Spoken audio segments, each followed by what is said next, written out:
Zdravím.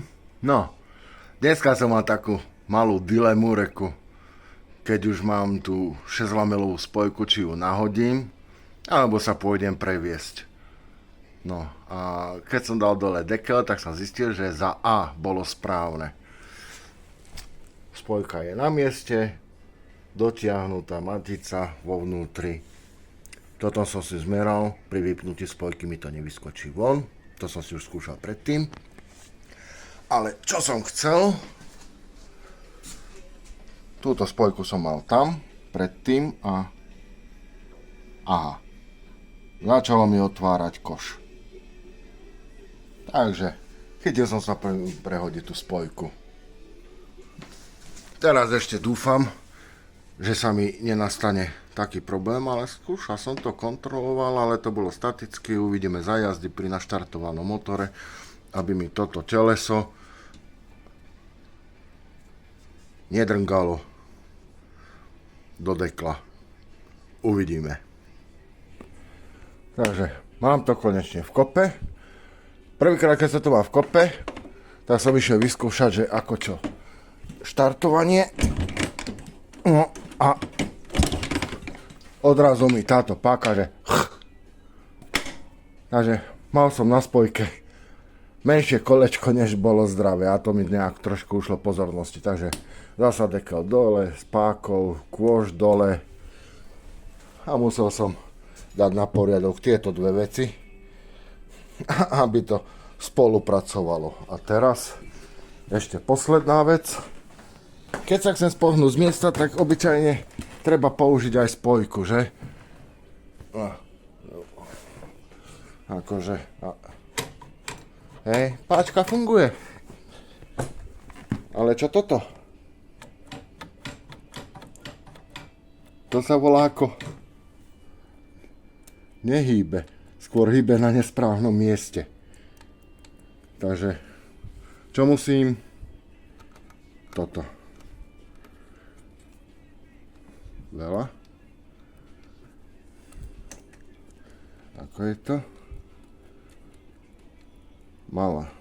Malinká vôľa, tak mu dáme ešte jednu. No. A spojka už bude vypínať. Takže vrum. Ešte som zvedavý, ako sa to bude správať, vzhľadom na to, že je tam o jednu lamelu viacej.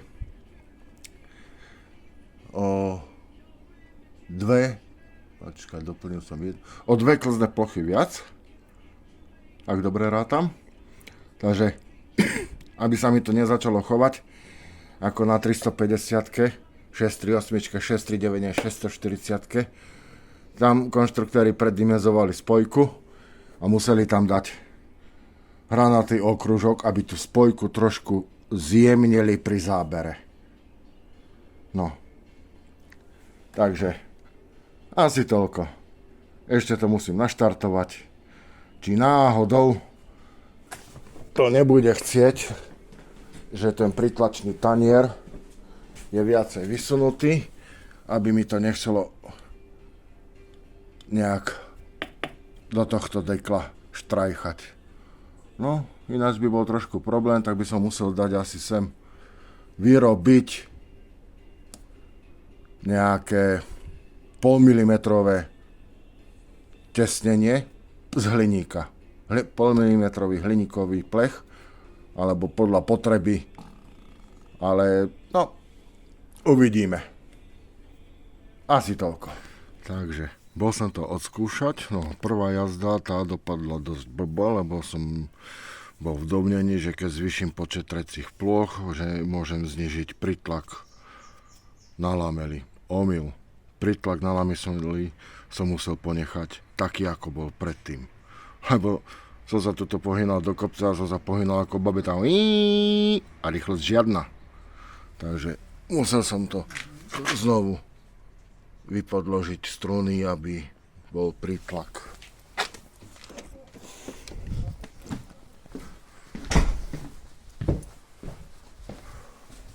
Takže tuto je názorná ukážka.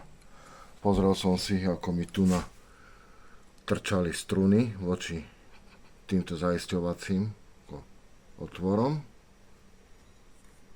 Toto. A mal som tu na dve podložky a pri vyšších rýchlostiach mi to šmýkalo, takže na tej novej spojke som si tiež pozrel, ako mi ide struna.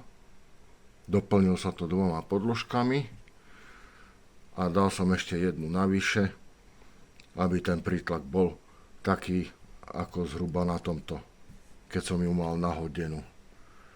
Takže potom som už mohol aj pridať plyn a spojka nešmýkala. Ďalšia vec, tých 6 lamiel sa ani náhodou nechovalo ako spojka na 8, 9, 640, čo majú vnútri ten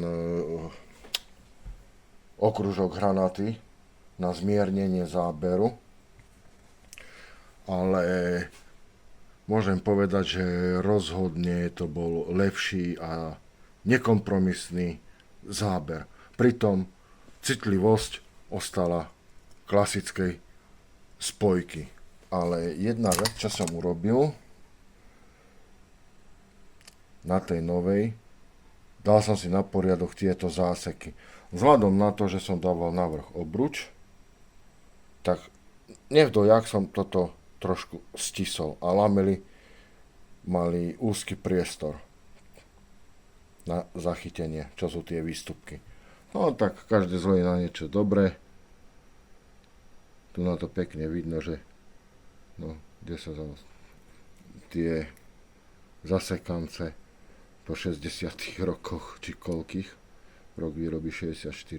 Takže som to mierne zapiloval, aby lamela nerobila keď sa vypína, zasa keď ju pritláča. Teraz pekne hladký chod, s čím som na výsosť spokojný. Takže naozaj bol som to odskúšať na diaľnici, 6 lamiel, rôzne režimy, pridal, ubral, za každým nekompromisne. Len malo to jednu nevýhodu. Nemohol som ísť viac ako 130, lebo od 130 mi začne plávať zadné koleso. Takže na vlastnej koži, áno, 6 lamiel, je len 5, toto prelisované, dokopy a pekne sa to obchalo pod dekel. Žiadne škrabance, klepance, nejaké búchanie, nič. Ani pri vypnutej spojke. Takže oplatila sa tá akože námaha. No a ešte na záver, bol by som zabudol z predošlého videa ohľadom tejto 6-lamelovej spojky. Som mal v pláne, že toto som vystrel a chcel použiť ako treciu plochu. Ale jeden v komentári mi napísal, aby som doplnil túto lamelu na vrchu z dôvodu, že vlastne tento pritlačný tanier by bol aretovaný len cez tieto otvory a to by nebol dobrý nápad. Ja som celý čas rozmýšľal, že nedoplniť, ale skôr som sa prikláňal k doplneniu. Totižto. Toto je konkrétne spojka z inej motorky, Raptor. A pozrite. Pritlačný tanier.